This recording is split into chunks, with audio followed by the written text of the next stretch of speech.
Hi, this is Rohit Shah here. I'm founder and CEO at Jivaya Financial Planners Private Limited company, and today I'm going to discuss few changes from the budget 2023, and let's look at things which impact you and me from a personal finance point of view. First, the great news is that the capital gain tax on the equity has not been increased. And FM clearly seems to be pushing us to look at the new tax regime, and number of improvements done there. The tax slabs have been rationalized, the tax rates have been kind of reduced. If you look at the tax-free income, in the new tax regime, they have increased it to about 7 lakhs. So now it's at par with the old regime, because even there, with ATC and a standard deduction, you could get up to 7 lakh of income tax free. And I think this can help in some situations. Someone wanting to keep tax life very simple, not have a lot of investments and proofs and declaration documents, it can help them. It can also help people who do not have a lot of time horizon for making investments under Section ATC and stuff like that. For example, for senior citizen, for most people who have Section ATC about 1.5 lakh, Section ATD medical premium, it can go up to 75,000 including the senior citizen parents, and the home loan interest of about 2 lakh or the HRA. I think the initial math is clearly suggesting that the old tax regime continues to be favorable. So it remains to be seen to what extent FM succeeds in moving the taxpayers to the new tax regime. Some good news for senior citizens, and the very popular senior citizen savings schemes, the limit has increased from a 15 lakh to 30 lakh. The postal monthly income scheme, the limit is increased from 4.5 lakh to 9 lakh per person, and if you do this in a joint account, then it can be 15 lakh. So I think that's a great news for them. If you look at the other options available in the market, and for example, if you look at the mutual fund world, the indexation benefit after 3 years, the innovative products like target maturity duration funds which are now available, most of them make a lot more sense. But if you look at it from a senior citizens investor psychology, products like these help them a lot, and especially give them that comfort of the sovereign guarantee. So I think that's a great news for them. They've also done a significant increase in the tax-free leave encashment at retirement from 3 lakh to about 25 lakh. So I think that's a great news. On the people in the upper middle class and people in the upper class, the NDA government has clearly been indicating that they do not prefer significant tax benefits to which are going into the upper class and upper middle class.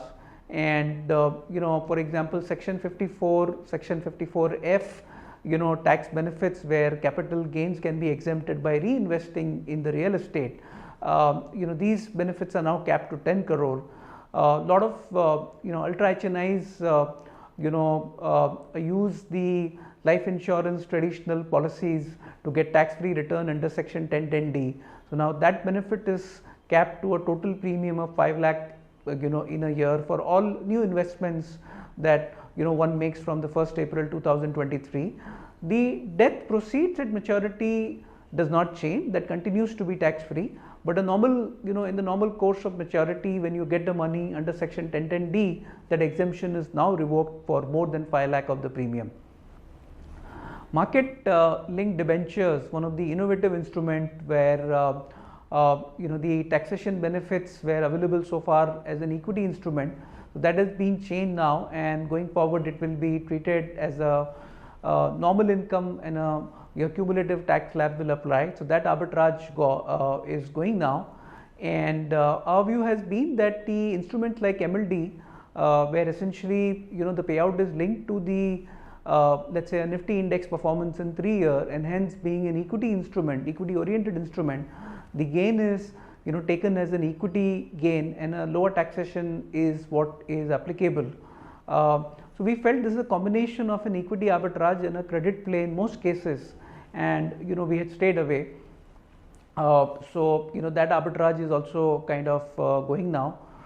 If you are an HNI and you would have invested in a market listed debenture, the interest would now be subject to the TDS. The great news for this segment is that the highest tax rate applicable to them with the surcharge would now go up to almost 43%. So the surcharge rate being tinkered from about 37% to 25%. What is now happening is that the effective tax rate is coming down from 43% to about 39%. That's a great news for a lot of C-suite corporate executives, and I think when you look at the some of the other things that the FM has promised, and I think they are promising that the tax return forms will be simplified. The refunds, the FM has quoted some very interesting numbers and very impressive to see that using technology, the income tax department has reduced the turnaround time for refund from an average of 3 months to about 16 days now, and I think all of us would have benefited and experienced this ourselves, with this refund period actually going down, which is a great experience with a process which is otherwise very difficult and complex. The FM is also promised about the simplified KYC using Aadhaar, DigiLocker, centralized addresses. They have also promised about the risk profile based KYC. That remains to be very interesting to see how that goes in helping all of us. So overall, we think that it's a balanced budget, and the FM quoted the number of about 35,000 crores as a net revenue loss because of these changes in the direct tax slabs, and despite of that, the fiscal deficit target is about 5.9% for this budget, and the target is about 4.5% in FY 25-26 in about 3 years from today, and I think that's very reasonable compared to where we have come from the COVID days. And if you think about one of the very interesting statistics that the FM mentioned in the budget, that the mobile phone manufacturing in India is now at about 2,75,000 crores. So if you look at this, if you kind of connect the dots, if you look at the value of exports from software that happens now in India, if you look at the Make in India initiatives, PLI, defense, if you look at the efforts on the reducing the petrol crude import, I think all of this in a couple of years could lead to a greater prudence, a greater fiscal discipline, a greater strength of the rupee. So I think that's looking like a great direction that we are heading to. And while we debrief the details and see if there is a devil in the fine print, for now check out the detailed notes in the description. But from our side, there's a thumbs up for the budget. That's all for now. We'll stay in touch. Thank you. Bye bye.